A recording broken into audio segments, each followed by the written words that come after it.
¿Quién te dijo que? Mi nombre es Pao. Mi nombre es Jess. Y el día de hoy nuestro tema es ¿quién te dijo que la pérdida no es natural? Jess, ¿para ti qué es la pérdida? Bueno, para mí la pérdida es esta ruptura de este lazo, de este vínculo afectivo. ¿Para ti? Para mí la pérdida significa un cambio. Un cambio. ¿Alguna vez has perdido algo, Jess? Sí, la verdad te quiero comentar a ti y a ustedes que la pérdida o el duelo también, que vamos a hablar de ello, lo suponemos como la muerte de alguien. Y la verdad es que no siempre es así. También hay esa pérdida que siento que es más significativa en ese momento en mí, que es la pérdida de sí mismo. Y por ejemplo es desde la pérdida de tener una enfermedad, o en mi caso como la pérdida de no sé qué hago aquí, o hacia dónde voy, o extraño mi anterior yo, o yo no era así, ¿qué está pasando? También la pérdida de una parte de tu cuerpo, ya sea una extremidad o la capacidad física, cognitiva incluso. Entonces hay distintos tipos de pérdida. Pues tiene muy poco, ¿no? Que se comenzó a decir que la pérdida no era solamente la muerte de un familiar, ¿no? Era a lo mejor la muerte de una mascota, la pérdida de un empleo, la pérdida de una situación económica, la pérdida de, no sé, la separación con tu pareja.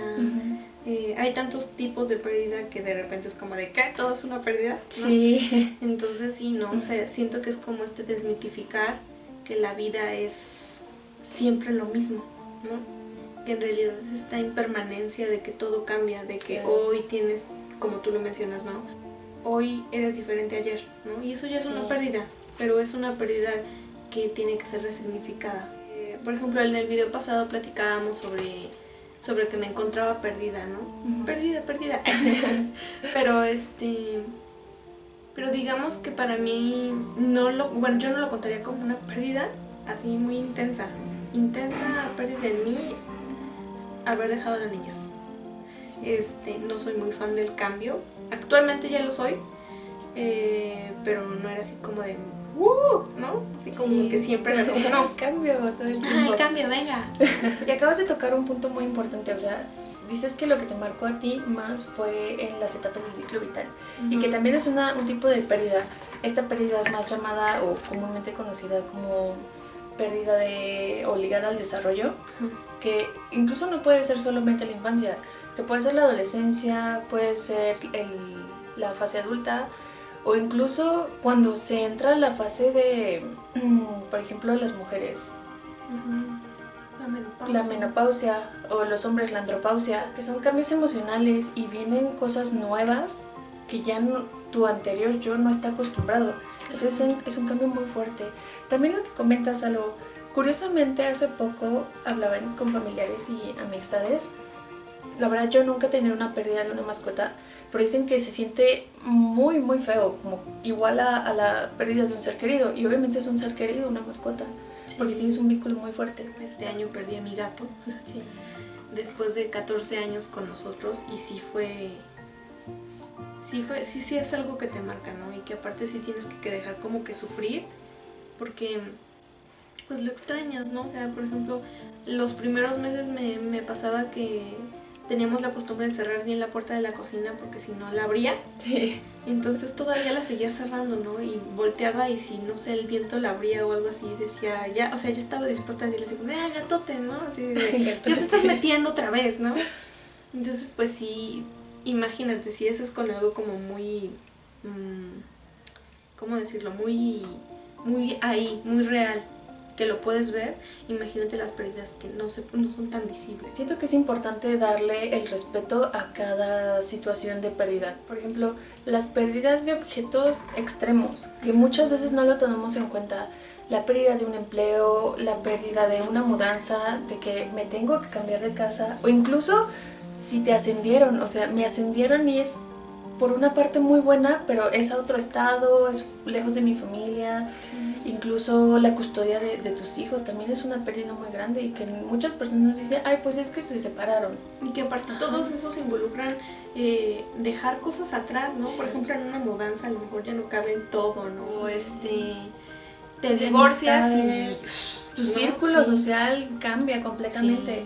Sí. Y el hecho de adaptarte, incluso también la pérdida de ideales, la pérdida, imagínate de los migrantes que ya no están en su país, de creencias, de que alguien llega y te impone algo nuevo, o ves que actualmente vivimos en una sociedad, en una actualidad en la que nos bombardean todo el tiempo, entonces todo lo que ya conocías ahora cambia. Y la verdad eso se me hace muy interesante, porque al menos dije, ¿qué podría ser tan impactante para una persona que cambie tanto su estilo de vida, sus creencias, y que pueda llegar incluso a una etapa de crisis? O sea, ¿qué tan fuerte ha de ser que te digan todo lo que crees es erróneo?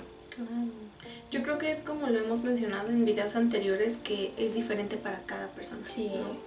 Y que es muy importante tener ese respeto hacia todos los demás y también hacia ti mismo, ¿no? Porque el respetarte a ti mismo involucra que también te mantengas firme en todos estos cambios.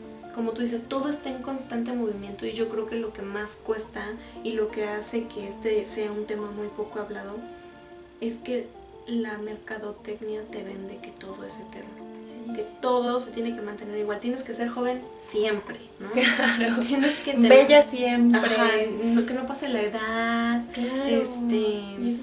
Que siempre tengas, o sea, que siempre tengas que vivir lo mismo. Y por la verdad es que no, o sea, también darnos cuenta que todo cambia y que es bueno aceptar el cambio. O sea, tampoco resistirte y decir, no, pues es que yo vivo siempre en el pasado, o incluso no te lo dicen, pero siguen viendo las mismas películas, vistiéndose igual, hablando igual. Claro. Y que eso se ve, por ejemplo, de mi familia, como en mis abuelos que, bueno, al menos mi abuelito, sigue viendo. Mi abuelita es como más moderna, más actualizada, más fluida. Y pues también eso es lo padre, de que, por ejemplo, en el caso de mi abuelita, que tiene celular, redes sociales, que igual está ahí viendo estos videos, o la abuelita, pues es lo padre que te dice que una persona, un adulto mayor, también puede cambiar, porque el cambiar las creencias también es muy difícil. Es lo más difícil que puedes cambiar a una persona. El comportamiento sí, pero las creencias es muy difícil, y sobre todo en personas mayores. Y que también tiene mucho que ver con el dejar ir, pero el dejar ir desde la perspectiva social, como por ejemplo cuando tú dejas atrás una creencia o cuando dejas atrás un comportamiento, la mayoría de la gente te tacha de hipócrita. Sí. Así como de, ay, o sea, antes decías que era lo peor, que nunca te iba a gustar y no sé qué. Sí, la gente tiene derecho a cambiar. Sí, la verdad es que siento que yo me veo, al menos en este aspecto, en este punto en específico, yo me veo muy envuelta. Es decir, hasta hace poco ya no me siento tan a gusto con las amistades que tengo. Okay.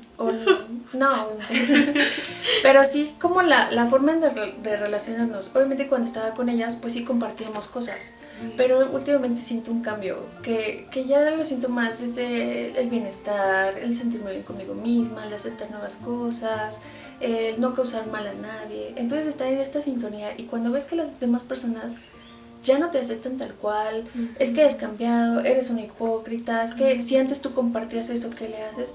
Pues sí, o sea, evolucionas, cambias, te transformas, y no muchas personas lo van a aceptar. Y eso también, ser consciente de que no muchas personas lo van a aceptar, y darle su tiempo, porque como todo, el duelo, creencias, pérdidas, es un proceso individual y nunca sabes cuánto vas a tardar en el proceso. Claro, es como la frase que dice, nada está bien, nada está mal, ¿no? O sea, es esta parte de, ok, a lo mejor tú puedes ya apreciar estas cosas, pero no toda la gente lo hace, ¿no? Y está bien, y también está bien vivir esta pérdida, porque también es doloroso, ¿no? Tú quisieras que a lo mejor todos a tu alrededor crecieran como contigo. Quiero que sientas esto tan bonito que yo siento, que estés en esta sintonía, que te lleves bien con los demás. Cada quien tiene su proceso, y cada quien lo vive de diferente manera.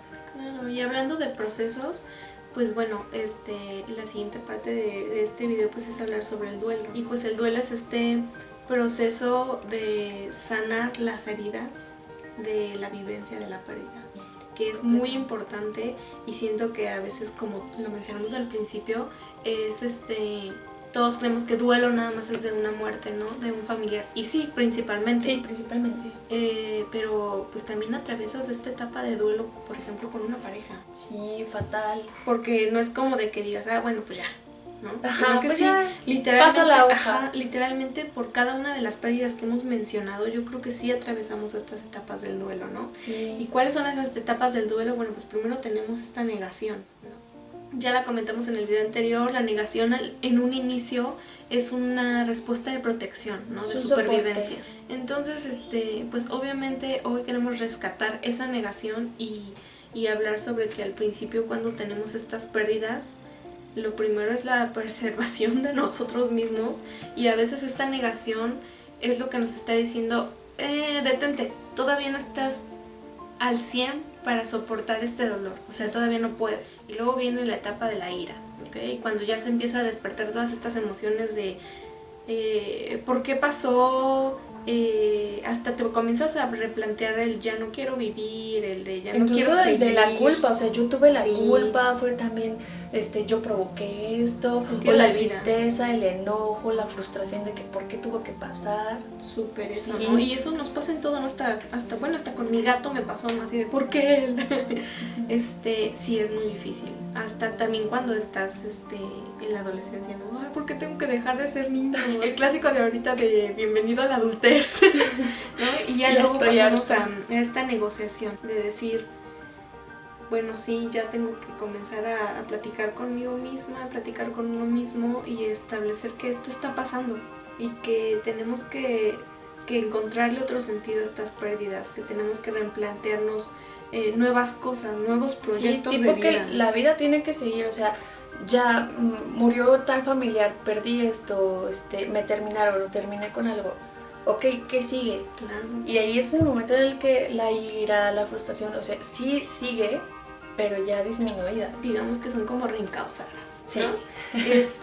Y ya después de esta negociación, pues obviamente viene lo que es la parte de la depresión, ¿no? En donde, pues obviamente ya establecimos, digamos, nuestros nuevos ideales, nuestras nuevas cosas y es cuando nos comienza a llegar el sentimiento de vivir con esta pérdida, vivir con lo perdido, que es muy difícil. Imagínate que de repente cambias todo. Todo el tiempo cambian tus planes, ¿no? Entonces, en estas pérdidas habías planteado, digamos, tu plan de vida con una persona, ¿no? O tu plan de vida en un lugar, ¿no? Sí, tienes mucho que ver porque realmente a veces no tomamos en cuenta como, ay, ya no se logró mi meta, mi plan de vida, mi plan a 3, 5, 10 años.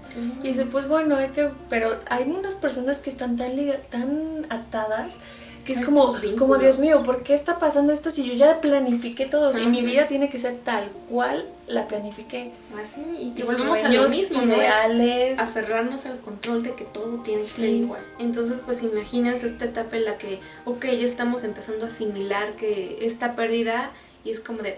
No, pues es que duele, es una depresión. Claro, o sea, es cuando, digamos, que el dolor nos duele, ¿no? Porque hay que sentirlo. Claro, es muy importante de hecho sentirlo y de hecho lo más recomendable es vivirlo y si estamos viendo que a lo mejor nos está costando mucho trabajo, obviamente pedir ayuda a un profesional, hablarlo. Incluso llorar las pérdidas. Muy sanador. Llorar las pérdidas es lo más sanador que podemos hacer. Y pues por último ya entrar a esta etapa que es súper difícil, que es la aceptación, que es ya aceptar lo perdido y resignificarlo. Resignificar que las pérdidas nos traen nuevas oportunidades, las pérdidas nos traen sabiduría, las pérdidas nos traen nuevos retos, las pérdidas nos traen nuevas personas. ¿Okay? Entonces, pues, y también la capacidad de transformarte a ti mismo. Bueno, y pues esto es todo por el video de hoy. Es muy importante que con esto queremos provocar que se abra el diálogo de saber que la pérdida es algo natural, que lo sufrimos, más que sufrirlo lo experimentamos, ¿no? De forma diferente, cada persona tiene su forma de experimentarlo y es totalmente válido. Claro. También recalcar que las etapas del duelo no se viven tal cual del 1 al 5, sino cada quien las experimenta de diferente manera y es totalmente aceptable y respetable. Y bueno, pues les dejamos nuestras redes en la cajita de descripción. Si han experimentado alguna pérdida y nos las gustan compartir, déjenlo en los comentarios. Y nos vemos en el siguiente video donde les comentaremos un poco sobre el dejar ir y cómo se vive el proceso de duelo en nuestro país. Adiós.